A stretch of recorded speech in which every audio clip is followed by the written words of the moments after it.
मित्रों नमस्कार, मेरा नाम सुहास शुक्ला और आप देखना शुरू कर चुके हैं इंग्लिश वाला। आज हम बात करने वाले हैं बहुत महत्वपूर्ण पार्ट की। हम नरेशन पढ़ रहे हैं। नरेशन में हमने सबसे पहले पढ़ा असर्टिव सेंटेंस, उसके बाद में हमने पढ़ा इंट्रोगेटिव सेंटेंस और आज एक नए वाक्य की बारी है। इसका नाम है इंपेरेटिव सेंटेंस। इंपेरेटिव सेंटेंस की शुरुआत हम बहुत बेसिक से करते हैं। आप जानते हैं कि इसको दो तरीके से बनाया जाता है। दो तरीके इसको चेंज करने के, एक है आपका पॉजिटिव तरीका और एक है आपका निगेटिव तरीका। यदि हम पॉजिटिव को ध्यान में रखते हुए आगे बढ़े तो आप पाते हैं कि हमारा जो आरबी हो जाएगा, उसके स्थान पे हम प्रयोग करेंगे। उसके स्थान पे हम लगाएंगे, क्या लगाएंगे? ऑर्डर्ड लगाएंगे, या आप ऑर्डर्ड के स्थान पे कमांड भी लगा सकते हैं। क्या लगा सकते हैं? कमांड भी लगा सकते हैं। दूसरी बात, आप रिक्वेस्टेड लगा सकते हैं,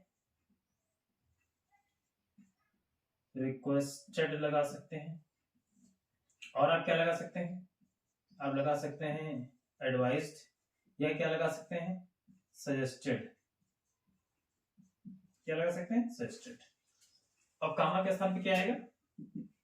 टू आएगा। क्या आएगा? टू आएगा। एक बार फिर से आपको बता दें, अगर आप ध्यान से नहीं सुन पाए तो इंपेरेटिव सेंटेंस को दो तरह से बनाया जाता है। एक तो इसका जो पॉजिटिव इंपैक्ट होता है वो होता है, और एक होता है नेगेटिव इंपैक्ट। तो अगर हम पॉजिटिव वाला प्रयास करते हैं, पॉजिटिव बनाते हैं वाक्य, अगर आपका इंपेरेटिव पॉजिटिव रहेगा तो ऐसे बनेगा। या तो हम ऑर्डर लगाएंगे, जैसा भाव होगा आरएस का अकॉर्डिंग टू दैट, या कमांड कर सकते हैं, या रिक्वेस्टेड कर सकते हैं, या एडवाइस कर सकते हैं, या सजेस्ट कर सकते हैं। इसको पहले से बताया जा चुका है कि एडवाइस और सजेस्टेड कहां पे आता है, आप जानते हैं। रिक्वेस्टेड आप जानते हैं जहां पे निवेदन का भाव होता है, और या स्टार्टिंग में प्लीज आ गया है तो। और ऑर्डर आप जानते हैं जब कोई बड़ा अपने छोटे से कोई ऐसा कुछ कहता है तो आप जानते हैं वहां पे ऑर्डर लगता है। अब सपोज मैं एग्जांपल के माध्यम से आपको बताने का प्रयास करने जा रहा हूं बहुत विस्तार से, और इसी वीडियो में मैं चाहूंगा कि छोटे से वीडियो में आपको सारी बातें बताई जाए। इसलिए मैं पूरा सेटअप लेके आया हूं। आसानी के साथ में आपको ये बताया जाएगा कि किस तरह से इसी में नेगेटिव, इसी में पॉजिटिव। मेरा प्रयास रहेगा कि लेट का प्रयोग भी इसी में आपको बता दिया जाएगा। तो इस तरह से मैं आपको बताने वाला था कि जो एग्जांपल होता है उसको आप ऐसे कर सकते हैं। ऐसे क्या लिखा? The SP said to the SHO shoot the robbers. तो आप जानते हैं एक एसपी है जो एसएचओ को ऑर्डर दे रहा है। तो एसपी आप जानते हैं बड़ा है। तो यहाँ पे मैंने आपसे कहा था कि अगर आपको लगता है कि कोई पद ऐसा है जो आपसे सीनियर है तो आपसे निवेदन तो करेगा नहीं, रोएगा तो नहीं कि भाई आप शूट कर दीजिए, हाथ जोड़ रहे हैं। तो आप जानते हैं हो जाएगा द एसपी, तो यहाँ हो जाएगा ऑर्डर्ड। क्या हो जाएगा? ऑर्डर्ड। या कमांडेड भी कर सकते हैं। किसको? The SHO, SHO. कामा के साथ क्या लगाएंगे? टू। फिर क्या हो जाएगा? सूट, और फिर क्या हो जाएगा? The Rober. ओके, तो इसको कैसे बनाया? ऑर्डर लगा दिए, ऑर्डर लगा दिए, या यहाँ कमांड कर सकते थे। अगला है द प्रिंसिपल का सैड टू द स्टूडेंट्स। अब प्रिंसिपल ने छात्रों से कहा, क्या कहता है? Get out from my office, कि मेरे ऑफिस से बाहर जाओ। तो क्या अगर हाथ जोड़ रहा है कि नहीं बाहर जाइए, अरे मान जाइए। आप जानते हैं ऑर्डर ही दे रहा है ना, तो हो जाएगा द प्रिंसिपल ऑर्डर्ड। किसको? The students. क्या कह रहा है? टू। क्या कह रहे हैं? टू। अब ये बात याद है कि यहां से जब आप गेट को ला रहे हैं तो कोई स्मॉल करना है, आप कैपिटल नहीं कर सकते हैं क्योंकि आप ऐड टू गेट, फिर हो जाएगा आउट, फिर हो जाएगा from my office, my first person according to subject. Principal आप जानते हैं पुरुष हो सकता है, महिला भी हो सकती है, तो मैंने यहां पे कर दिया हिज, और फिर हो जाएगा ऑफिस। ओके, अगला वाक्य है she said to me please bring my book. Please आ गया है, तो प्लीज अगर आ गया है तो निश्चित रहे आपको रिक्वेस्टेड लगाना रहेगा, तो हो जाएगा सी, फिर हो जाएगा रिक्वेस्टेड। किससे? मी। टू, जब टू आएगा तो प्लीज हट जाएगा टू, फिर हो जाएगा ब्रिंग माई बुक, तो my first person according to subject, subject है सी, तो हो जाएगा हर, और फिर हो जाएगा बुक। ओके। अगला है Ram said to Sita take medicine regularly. तो आप देख रहे हैं राम सीता से कह रहे हैं, राम सीता से कह रहा है कि दवा रोजाना खाया करो। सपोज करो कोई मित्र है या कोई डॉक्टर है, राम तो आप जानते कि हो जाएगा, तो हो जाएगा राम, फिर हो जाएगा एडवाइज्ड, क्या हो जाएगा सीता, के स्थान पे टू आएगा, फिर हो जाएगा आपका टेक, और फिर हो जाएगा medicine, okay, medicine regularly, okay.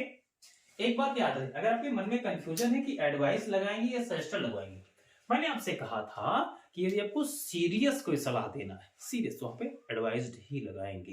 लेकिन अगर कोई नॉर्मल सलाह है, अब मान लो अगर कह रहा था कि खेलना चाहिए, क्रिकेट खेलने की बात है, आपका बोर्ड है, तो आप सजेस्ट कर सकते हैं थोड़ा मेंटल हेल्थ के लिए।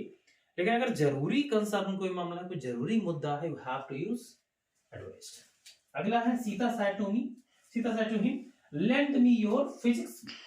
अब फिजिक्स की बुक कोई मांग रहा है, आपका पेपर है, तो क्या करेगा, आदेश देगा, रिक्वेस्ट करेगा भाई, तो हो जाएगा रीता, फिर हो जाएगा रिक्वेस्टेड, किससे, हिम टू लेंड मी, कौन सा person, first according to subject, तो हो जाएगा हर, और योर कौन सा person, second according to object, तो ये जाएगा हिम से, तो हो जाएगा हिज, और फिर हो जाएगा फिजिक्स बुक।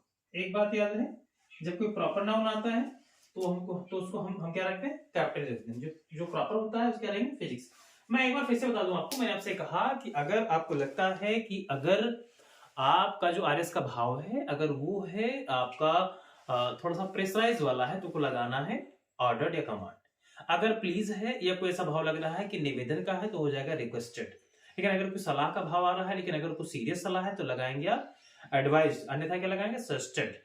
ओके, कोई दिक्कत तो नहीं। मैं आपको अगला एग्जांपल तुरंत दे रहा हूं, तुरंत। तो मैंने आपसे कहा कि एक और तरीका है, इसको पॉजिटिव के अलावा आप नेगेटिव भी बना सकते हैं। सपोज करो कि आपका वाक्य नेगेटिव है, तो आपको क्या करना पड़ेगा, आपको आरबी में आप फॉरवर्ड लगा सकते हैं, या आरबी के स्थान पे आप प्रोहिबिटेड लगा सकते हैं, या आरबी के स्थान पे आप टोल्ड भी लगा सकते हैं, सजेस्टेड भी लगा सकते हैं, और एडवाइस्ड भी लगा सकते हैं, भाव के अनुसार। सबसे आसान होता है फॉरवर्ड लगा दीजिए, और कामा के स्थान पे फॉरवर्ड आए तो टू आ जाएगा, प्रोहिबिटेड आए तो फ्रॉम हो जाएगा, प्लस वर्ब को एनजी भी लिखना पड़ेगा, और अगर आप टोल्ड या सजेस्टेड या एडवाइस करते हैं तो आपको नॉट टू लगाना पड़ेगा। कोई दिक्कत नहीं, मैं आपको दोनों आपको आसान से आपको बताने का प्रयास कर रहा हूं। जैसे सपोज को मैंने आपसे कहा था कि मैं पहले लगाता हूं फॉरवर्ड, तो हो जाएगा आई, फिर मैंने कहा फॉर आई फॉरवर्ड किसको, हरी, मैंने हरी को रोका, राइट। तो हरी को मैंने क्या कहा, सबसे पहले क्या लगाना आपको लगाना है टू, डोंट का यूज नहीं करेंगे। फिर हो जाएगा आपका राइट ऑन टेबल, बन गया, बहुत आसान। I forward Hari to write on table, मैंने हरी को मना किया, रोक दिया कहने से, तो लिखा है सी सेड टू मी। अब तुम चाहो तो उसको प्रोहिबिटेड्स बना लो एक, तो मैंने किया कि हो गया सी, फिर हो गया प्रोहिबिटेड, किसको, मी, क्या लगाना है आपको कामा के स्थान पे, फ्रॉम, ये हट गया। अब लिखा हुआ है पार्क और कार हियर, तो पार्क आपका वर्ब है, तो क्या कर देंगे, पार्किंग, योर आपका second person according to object, me है तो क्या हो जाएगा आप जानते हैं, यहाँ पे हो जाएगा माई, और कार हो जाएगा कार, हियर क्या हो जाएगा, देयर। ओके, एक और बना लीजिए आप नाटू से। तो मैंने आपसे कहा लिखा हुआ है आई सेड टू यू, तो मैंने कह दिया आई टोल्ड यू, राइट। कहां के स्थान पे हो गया, नॉट टू, डोंट को हटा दिया, अब हो गया मेक, फिर हो गया not to make a noise, और भी आसान था। मैं आपको इसको और भी तरीके से बना सकता था, लेकिन बहुत ही आसान तरीका है, ये तीन मुख्य तरीके हैं पास। अगर वाक्य नेगेटिव चला गया, पहले आपको पढ़ाया अफर्मेटिव, फिर हो गया negative, affirmative it means positive sense था उसमें। तो अगर आपका वो वैसे तो इंपरेटिव वर्ड है, इंपरेटिव में पॉजिटिव नेगेटिव दो होता है, अगर यहाँ पे लिखो आई सैट टू हरी, अगर होता एक राइट ऑन टेबल, तो आप जानते हैं आई ऑर्डर्ड हरी होता टू राइट, लेकिन यहाँ पे लिखा डोंट, तो I said to Hari don't write on table, तो हो गया I forward Hari to write on table.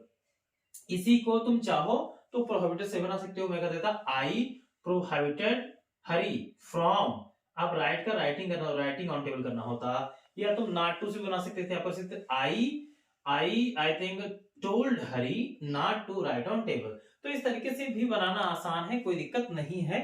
बस कुल मिला के मामला ये है कि आपको ये समझना है कि किस तरह से आपको पढ़ाया जाए, किस तरह से आप सीखना चाहते हैं, दैट इज वेरी इंपॉर्टेंट। मैं आपके साथ हूं और मैं लगातार आपके साथ लगा हुआ हूं, मेरा प्रयास है कि आप अच्छे से जान पाए। अगर आप नहीं जान पाए, इस छोटे से वीडियो में आपको बताने का प्रयास किया है, फिर भी मेरा ये मकसद है कि आप अच्छे से समझ पाए। और मैं अगले वीडियो में आपके साथ बात करूंगा अबाउट लेट या जो भी और चीजें हैं उसके बारे में हम लोग बात करेंगे। तब तक के लिए मुझे इजाजत, जय हिंद, थैंक यू।